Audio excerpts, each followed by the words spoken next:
Olá, seja bem-vindo a mais um episódio do Intralog Talks, o videocast oficial da feira Intralog Expo.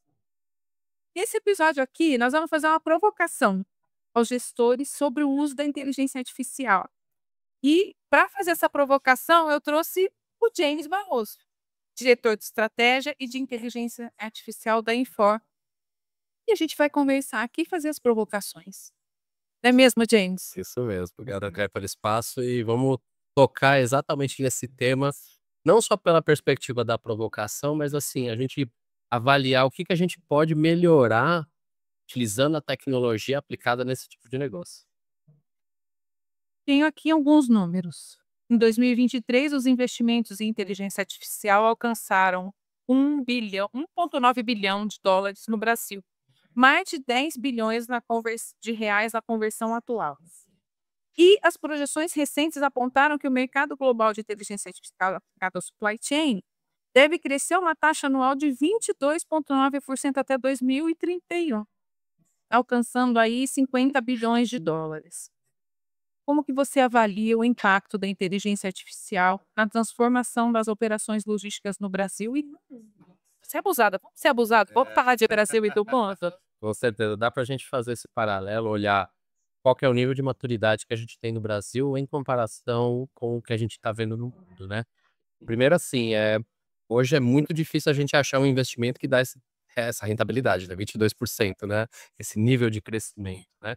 E a gente se questiona, né, o porquê que a gente consegue chegar nesse montante, né, porque é um retorno extremamente agressivo, quando a gente olha o que é possível ser feito no mercado, né. Então, muito do que a inteligência artificial traz como capilaridade, possibilidade de utilização, está sendo entregue através dos agentes. Então, os agentes, ele é um fato muito transformador na aplicação da inteligência artificial como um todo, e aí trazendo para o mundo de supply, né? Porque quando a gente olha esse montante de 10 bilhões de reais, a capacidade de investimento que a gente vai ter durante um curto espaço de tempo, né? É muito dinheiro para ser investido em um curto espaço de tempo, né? Então, por que que as empresas estão investindo nisso, né? O que que esse negócio faz de diferente, né? Por que que isso é tão inovador, né? E aí a reflexão que a gente acaba chegando é que o valor agregado que esse tipo de tecnologia, os agentes aplicado na logística como um todo e aterrissando dentro de supply chain, ele é muito transformador, porque ele impacta não só na produtividade, mas na maneira das empresas operarem, né? O que que isso significa? Eu estou falando de empresas que terão tecnologias e sistemas que são autônomos. Hum. E isso traz um diferencial, porque aí eu elimino não só os erros humanos envolvidos dentro desse processo, mas eu trago um nível de disponibilidade desse serviço 24/7, 365 dias por semana, ininterruptamente. Sempre que eu precisar daquele determinado serviço, eu vou ter ele na minha maior capacidade, na minha maior disponibilidade. Então, quando a gente agrega todos esses componentes de geração de valor dentro dessa tecnologia, nos dá a resposta do porquê uma tecnologia traz esse nível de rentabilidade de 22% de crescimento, né. Então, é super interessante. É meio que é um paradoxo. Todo mundo quer essa produtividade, essa excelência, essa coisa maravilhosa, ao mesmo tempo em que a gente prepara os nossos talentos para serem mais produtivos, mas para terem mais qualidade de vida, para terem tempo para atuar em coisas mais estratégicas. Sim, com certeza. Aí uma reflexão que a gente faz muito grande também, né, é o que diz respeito à humanização, né. O talento, primeiro, ele é escasso. A gente sabe disso, a gente tem um gap geracional, não só no Brasil, mas no mundo, né, e aí falando de mundo, né, Uhum. a gente sabe que a quantidade de pessoas em idade economicamente ativa, ela é cada vez mais menor. Ou seja, o que que isso significa? Eu tenho menos pessoas disponíveis em idade produtiva no mercado. Eu tenho um envelhecimento da população muito grande, né. Qual que é o impacto disso? Eu tenho poucas pessoas em idade economicamente ativa. Essas pessoas, elas não ainda são talentos em tecnologia. Então a gente tem diversos estudos, quando a gente olha a realidade da América Latina, e outro número que acho que é importante a gente citar aqui, que de 100% das posições abertas que são aplicáveis em qualquer contexto de inteligência artificial hoje, na América Latina, do México para baixo, tá? Uhum. De 100%, 78% não se cumprem. A gente não tem gente. Falta recurso, falta exatamente isso que você está comentando, esse talento. Onde que está esse talento, né, porque eu tenho uma quantidade X de pessoas dentro do mercado de tecnologia, só que essas pessoas, elas não estão alocadas dentro dessas posições. Então a gente precisa fazer um processo de formação muito grande de pessoas, capacitar recursos e formar esses talentos para eles poderem cumprir posições que têm algum tipo de aplicabilidade de inteligência artificial. Então, o processo de formação e trazer essas pessoas para o mercado, ele é extremamente importante. Mas isso não resolve o meu problema imediato da empresa, né? Uhum. Que é Porque formação exatamente de talento leva tempo. com E a certeza. inteligência artificial, apesar de tomar tempo, é Co- mais É, aí a gente acaba chegando aí numa encruzilhada, né? Por quê? Se eu não tenho tempo para formar aquele talento, qual que é a minha alternativa para eu chegar nessa produtividade? Eu, como empresa, eu não sou uma organização sem fins lucrativos, né? Eu é. preciso gerar lucratividade. Então, o que as empresas fazem é contratar tecnologias de fornecedores que já conhecem a verticalização do seu negócio, e aí o intralogística é um ponto extremamente relevante, e também fornecedores que conseguem entregar uma jornada completa. Carregar só uma parte da tecnologia da inteligência artificial e deixar o cliente à mercê de desenvolver, criar, e a empresa é um organismo vivo. Da noite para o dia são criadas novas linhas de negócio, novas linhas de produto, e a operação vai mudando. Então, se eu não tenho uma tecnologia que se adequa a essa transformação da empresa, eu volto a ficar refém do talento. Então aí qual que é a vantagem, né? Buscar essa verticalização. Quem que é o melhor da classe do meu segmento? Que aí eu consigo ter uma jornada completa. E o fornecedor que já entendeu esse aspecto de conseguir entregar uma jornada completa para o seu cliente e desonerar a área de tecnologia dele, entregando geração de valor, está saindo muito na frente. É por isso que a gente está com alguns dígitos de crescimento do mercado aí nos últimos tempos. Na sua visão, quais são os setores dentro da cadeia de supply chain, são mais impactados pela adoção dos agentes autônomos Ah, de IA? com certeza, quando a gente olha as atividades operacionais, né, e o que distingue, né, o como eu vejo um determinado processo que pode ser adotado um agente para poder fazer automatização, qual não. Eu posso usar agente em tudo? Conceitualmente, sim, mas não é vantajoso fazer isso. Em que aspecto? Quando a gente olha a cadeia de processo das empresas e as atividades que são 2 características. Primeiro, repetitivo, sempre é daquela determinada maneira. Segundo ponto, que aí é crucial, ou vai ou racha, vamos dizer assim, é aquela atividade gera valor para o meu negócio? Se eu tenho alguma atividade, olhando toda a cadeia, tá? Não só a cadeia do intralogístico, mas do supply chain como um todo. Se eu tenho alguma atividade que está dentro do meu processo e preenchem esses 2 pré-requisitos, eles já são passíveis de você ter um agente. E aí vamos imaginar, né, o que esse agente vai fazer, né? Ele vai executar alguma coisa? Qual que é a diferença disso para uma automatização? A automatização simples é um processo repetitivo. Ele vai receber uma nota fiscal, vai dar uma entrada dentro do inventário, vai fazer uma armazenagem no produto, o produto vai estar disponível para fazer um picking, um sorting, seja lá qual o processo que você vai fazer. O agente, ele vai ter uma perspectiva um pouco mais ampla. Ele vai cumprir esse processo também, mas só que ele vai analisar de quem que é o fornecedor que está entregando aquele determinado produto, ele vai lá e vai buscar o XML na nota fiscal, ele já vai fazer essa validação em conexão e conjunção com o ERP, ele já vai fazer todas essas consistências, ele pode ficar aguardando um e-mail de aprovação, ele pode receber uma orientação de uma aprovação de um workflow no processo que é concatenado com aquilo. Então pensa esse agente trabalhando como se fosse um usuário, Uhum. só que ele vai fazer essa automatização de uma maneira mais ampla, sempre buscando um determinado objetivo. Então, é possível fazer em tudo? Sim, mas o que é estratégico são esses 2 pré-requisitos, o que é repetitivo e o que não gera valor agregado para a empresa, que aí eu posso tirar esse talento e colocar ele na estratégia, porque a gente precisa de gente na estratégia, as empresas precisam de direcionamento do que deve ser feito, e aquilo que é repetitivo, deixa a gente fazer. Ah, isso é muito interessante. Agora você tem um estudo. Vamos de estudo? Sim, Vamos de somos de estudo. estudo. Bom, no seu estudo está destacado aí o uso dos agentes, autônomos de inteligência artificial, né, e eu queria que você explicasse um pouco como é que esses agentes se diferenciam da automação tradicional. Acho que você acabou falando um pouco Sim. agora, né, como que eles contribuem para decisões mais estratégicas. Você já chegou num ponto nesse nível, você já acabou de falar sobre isso. E eu levo você para um pontinho mais.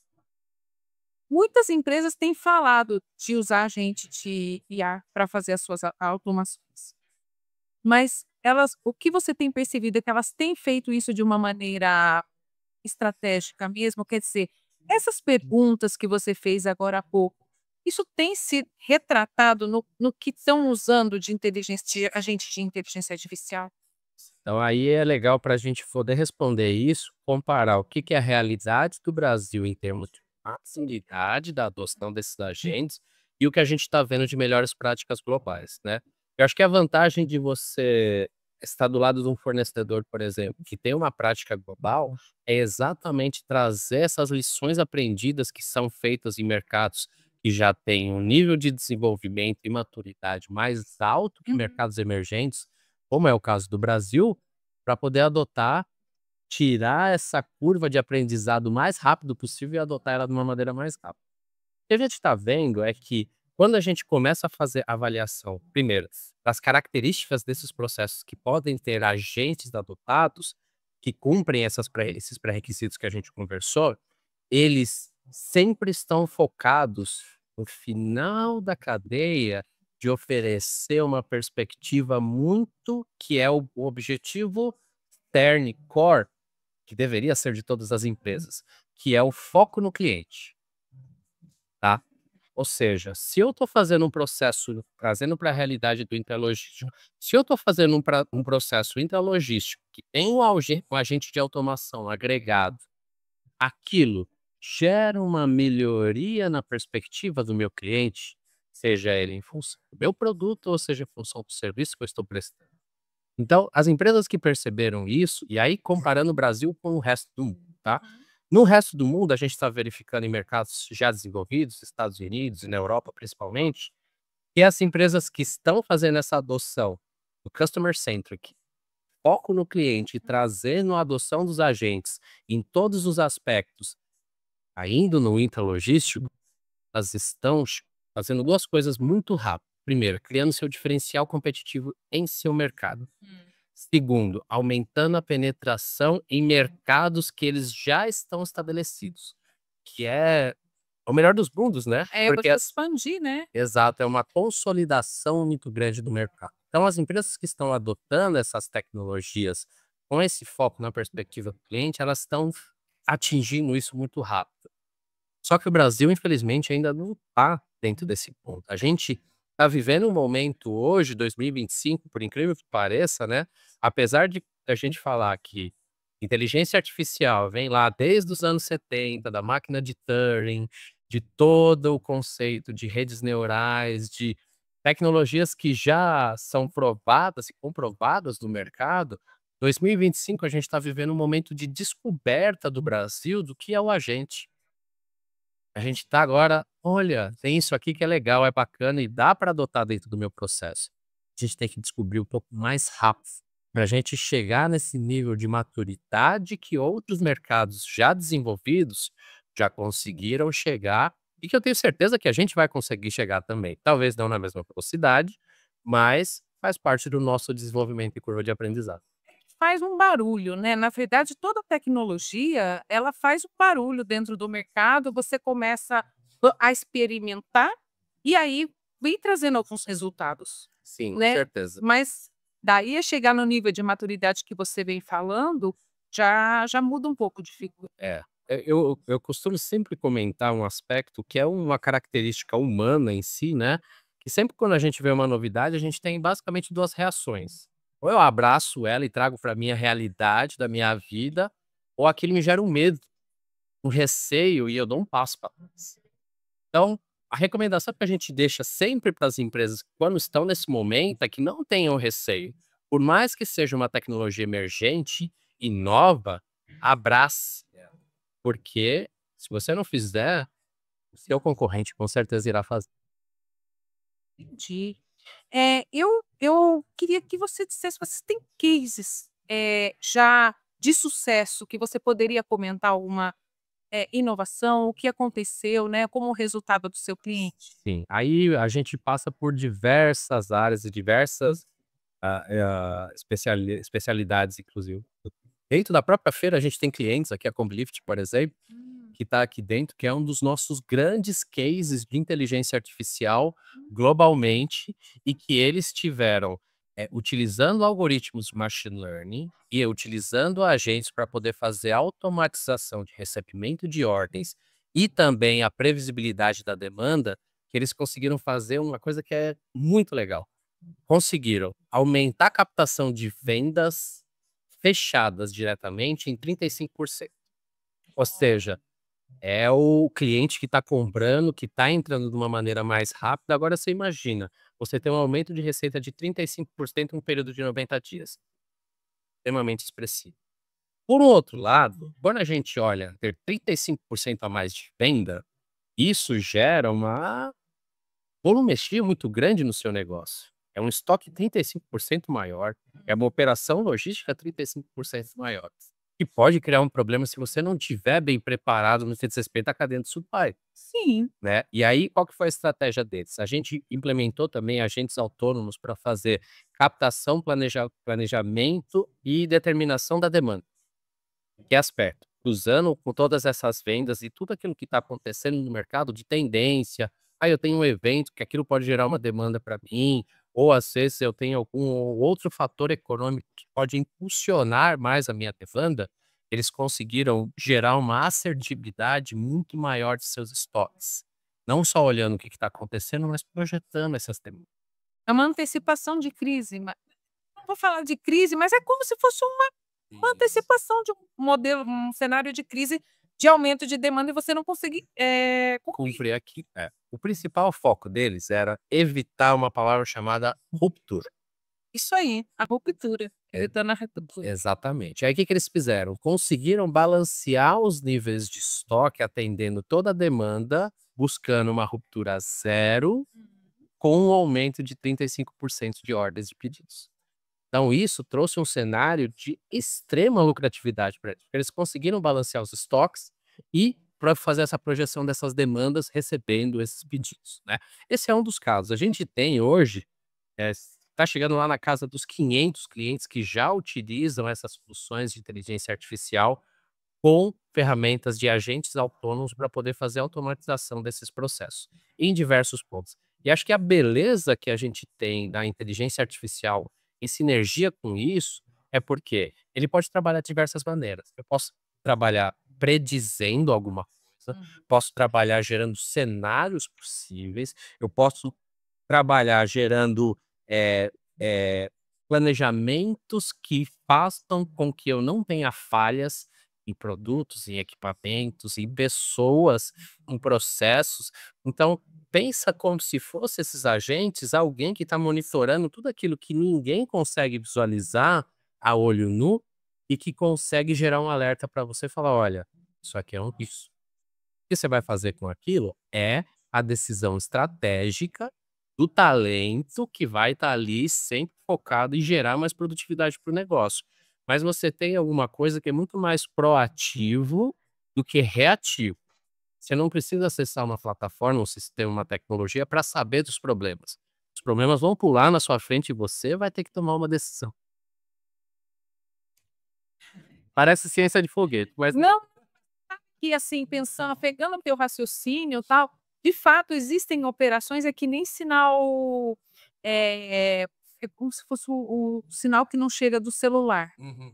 Você tá um ponto, você não sabe que vai te dar sinal zero. É. Mas se você tivesse alguém que te dissesse: "Olha, Jay, você está indo para tal lugar, quando você passar nesse trecho, não vai ter sinal". Quer dizer, você já se antecipa: "Ah, então tá, eu vou mudar de chip, eu vou fazer isso, aquilo". É mais ou menos antecipar pontos na operação ou na sua rotina que você não enxerga, produzindo aí uma melhoria. A possibilidade de você ter melhorias, tomar decisões e evitar rupturas. Exatamente. Exatamente esse ponto que você está comentando, André, é o que a gente chama de identificação de gargalos no processo. E é aonde eu posso ter falhas, independente se é ruptura, se não é, qual é o problema e outra coisa que é super importante, qual é a melhor prática das empresas dentro desse segmento de mercado em termos de execução. Dá um exemplo, para logística. Quantos recebimentos, quantos inbounds que eu faço dentro do meu armazém por dia dentro dessas famílias de produtos? Ter alguma coisa que me ajuda a comparar, olha, eu estou fazendo tanto, mas meus concorrentes dentro desse mercado fazem Y, fazem Z, fazem W, me ajuda a determinar um processo de uma maneira que traga essa eficiência para mim, porque eu tenho uma guia. É diferente de eu me comparar com alguma coisa que eu não tenha algum tipo de estudo estatístico por detrás. Então, inteligência artificial ajuda nisso também. Considerando o crescimento do e-commerce, né, que hoje em dia o pessoal fala muito de soluções e automação, porque o e-commerce tem puxado muita coisa. E essa pressão também que acaba trazendo, quanto mais volume você tem mais uma necessidade maior de produtividade, de eficiência operacional, de acuracidade dos dados, tal. Como você vê o futuro da supply chain nos próximos anos? Isso é uma resposta que quando a gente avalia primeiro a transformação que a gente está vendo em termos de consolidação do mercado do e-commerce, a gente nunca viveu isso. Hoje a gente não tem tantos players, mas os players que a gente tem, eles estão muito consolidados em seus mercados. E eles são de múltiplas linhas de produto, que traz para o operador que se coloca no lugar do e-commerce. Ele tem que ter uma complexidade de administrar, o caso do Mercado Livre, por exemplo, né, Uhum. fármaco, com agora produtos de mercearia em geral, com produto têxtil, de diversas linhas de segmentos de atuação. Como é que eu consolido tudo isso dentro de uma logística? Eu posso ter produto que é perecível, posso ter produto que eu tenho controle de temperatura, eu posso ter produto que tem algum tipo de restrição que não pode ficar próximo um produto do outro por conta de contaminação. Tem um produto pequeno, produto grande, É, e tem que sair pesado, leve. tudo junto para o mesmo fim, É. né. Então como é que eu consolido tudo isso, né, como é que eu vejo a cadeia de supply trabalhando nesse aspecto, né. Então, a primeira coisa é a gente uma coisa que a gente conversa muito com diversas pessoas dentro da Infor é dar reputação ao problema, né. Que significa Você gosta de problema. Você gosta de problema, você devia gostar de solução, não de problema. mas são os problemas que movem o mundo, né. Quando a gente dá reputação para o problema, a gente entende qual é o tamanho dele. A gente consegue dimensionar até aonde ele vai. E aí, a partir disso, a gente desenhar soluções que vão cobrir a cadeia ponto a ponto. Então, trazendo para a realidade do supply chain, em múltiplas linhas de segmento de atuação, a gente conseguir identificar o primeiro ponto, que a cadeia ela é sinérgica e totalmente conectada. Não adianta eu ter uma perspectiva que eu consigo onerar ou desonerar o meu fornecedor em alguma determinada política comercial ou prática de execução, porque isso vai impactar em mim. Então, eu entender que todos esses pontos são sinérgicos entre si. O segundo ponto é a visibilidade. É uma coisa que acontecia muito no passado, a empresa trabalha no seu silo. tudo aquilo que está dentro do meu negócio, eu consigo administrar e a partir do momento que eu mandei o produto para o cliente, é a responsabilidade dele. Esse mindset, ele já mudou e ele tem que mudar em alguns aspectos ainda, ou seja, a aplicabilidade do seu produto, a utilização dele em seu mercado, ela é extremamente relevante para eu poder conectar tudo isso dentro da cadeia. Terceiro ponto, como é que é a logística que interfere em tudo isso? É um frete marítimo, é um frete aéreo, é uma transportadora, vem por trem. Eu consigo identificar para poder mapear e aí eu tenho essas previsibilidades, porque sem informação, a gente não consegue ter uma cadeia 100% conectada. Então, aonde a inteligência artificial joga nesse jogo? Colocar todo esse mundo de informação de uma maneira que seja digerível, para as empresas consigam planejar e que consigam suportar crescimentos, fusões e aquisições, como é o que a gente está vendo hoje dentro do mercado. Ou seja, a tecnologia ela é um habilitador dessa sinergia dentro dessas cadeias e da consolidação do mercado de uma maneira, através de fusões e aquisições, né, porque a gente sabe que tem um crescimento muito grande, tem um player novo entrando no mercado com uma grande presença, demora muito tempo.